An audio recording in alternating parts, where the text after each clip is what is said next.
Okay guys, welcome to another video. So I've come out today to Nippori Station and we're gonna check out Yanaka Ginza Shoutengai. And today with me, I have some special guests from Yummy Japan. So what's your guys' channel like? Hello, so our channel is Yummy Japan and we basically go around Tokyo and Japan and explore the best Japanese cuisine and food that you can find out here. We just eat a lot. Pretty much. Tons of food, delicious food, thus the name. So the goal today, as you'll know from the title, is that we're coming out to try some delicious Tokyo street food, but we want to give you a little bit of context for the place that we've come. So in that title, Yanaka Ginza Shoutengai, it's not actually all the whole name. Shoutengai refers to a business cooperative of which this area is a part of, and it means that they kind of have a symbiotic, stylized relationship with each other that creates a place, a feeling of place and an atmosphere that you can experience when you come here, and as well as a style of architecture. So that's something that you can find when you come here, and it's all styled around the Showa period. So it's a little bit of a throwback feel that you get when you come here, and it's great for photography as well. All right, so let's go check it out and eat some awesome food. And so began our trip through the ether. We had 3 shops in mind that we wanted to check out, but it's definitely easy to get lost along the way to whatever it is that's going to feed you, because like I've already described, they've done such a good job of making sure that what once made this place so special is still there for as long as they can retain it. But anyways, that's enough waxing philosophically about the buildings. Let's get to the food.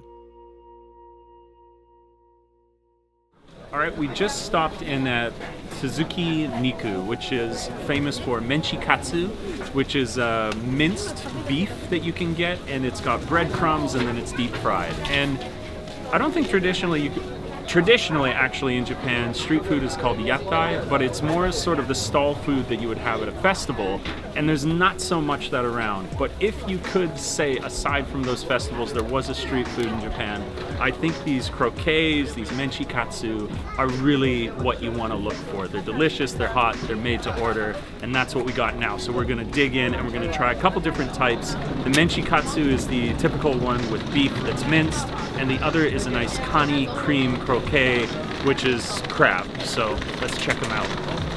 Okay, so I got the kani cream croquette, which is crab with cream, and it's inside this korokke, which is extremely hot. I'm actually burning my fingers. Okay, let's try it.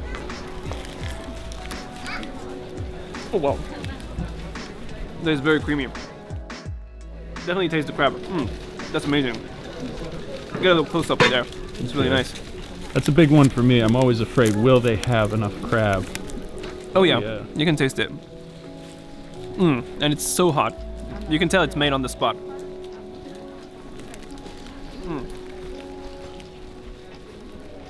Perfect. Alright guys, so I got myself the menchikatsu here, and I really hope it's not as steaming hot as Charles was, because that looked painful.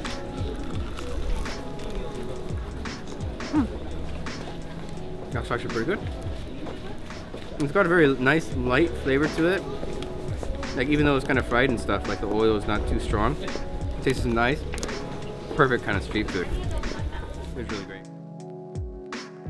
In a place like this, I think it's one of the few genuine times that you have where you can make a statement like you feel as though you've been transported back in time and you're not just paying lip service to that experience. And that's to say, I think it's born of the fact that as opposed to this being a recreation of how things once were with no actual connection, what you find in this kind of shoutengai is a tradition that's been passed along. It's not that they're recreating what once was, it's that they're retaining what was always there and give you that link to a more genuine feeling. And it's something you definitely notice as you wander around these kind of streets. Many of the shops here are playing like old school music from like the era, from the time. The feeling that you get just by walking through there and just seeing the fact that, you know, this is run by locals and it's supported by the locals as well. And I don't know, it's just like this huge atmosphere that's really amazing to kind of experience up close and up front just by even just walking through. So it's amazing, something you should definitely check out. But aside from like the street itself and the shops, Yanaka Ginza is actually popular for their cats as well. There are many kind of like feral cats that are just roaming the street, and even though in recent days you don't really see the cats too often, you can see how they're represented into the shops. They have a lot of maneki neko and other cat related goods, and yes, you can even find like Hello Kitty stuff out here. So just look around and I'm sure you'll be able to find the cats everywhere.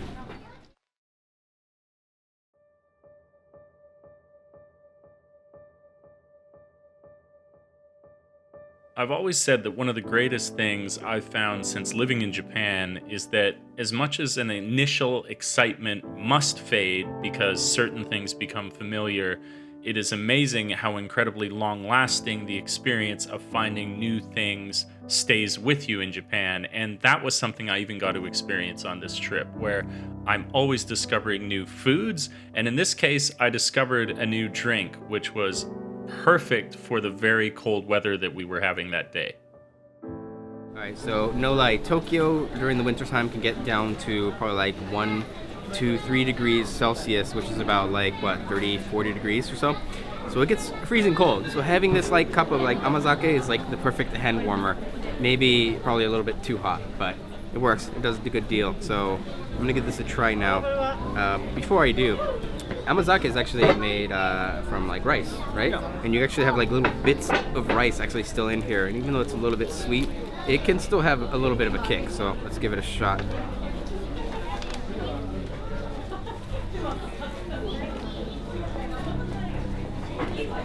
Oh, wow. Okay. Okay, that's actually pretty good. Hold on.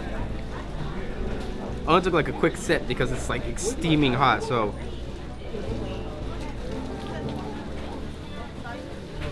Oh yeah, this is good. It has a consistency of like a sweet porridge. It's a little bit liquidy. The sweetness is a kind of like a sugary kind of sweetness to it. And this is alcoholic, right? It can be. It can be, but this one isn't. Okay, well yeah, because you definitely cannot taste any alcohol whatsoever, but yeah, I would definitely drink this.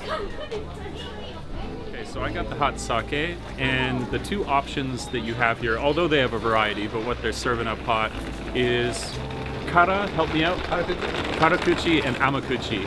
Karakuchi is like your kind of dry flavor, and amai is sweet, so amakuchi is a more sweet flavor.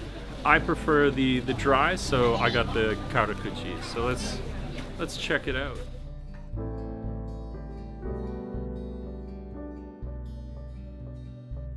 All right, so let's give it a try. That's good. That's good. And going with the dry, definitely what I wanted to do. Add in a nice winter day where your hands are a little bit cold, and this is the perfect street drink to grab in Tokyo.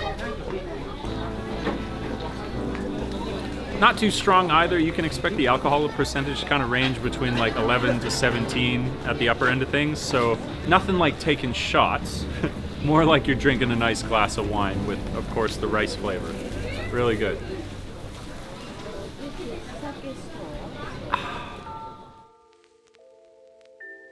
The last shop that we visited in the Shoutengai, I think, does a fantastic job of illustrating how so much of Japanese food made locally, made privately, concerns itself with a whole experience where it's not just the flavor, although the flavor is amazing, but they go to such creative, unique, and interesting lengths to make the presentation a part of the experience as well, that you really do look forward to both when you get a chance to try something new. So Victor got some treats called shippo keiki, which means the cat's tail, and that sounds weird, but no, it looks good actually. So we got what? We got caramel, we got banana, banana, caramel, and chocolate chip. Okay, so I went ahead and I got the chocolate chip version here, and this is the cat tail. It looks very fluffy, very soft, still fresh, so.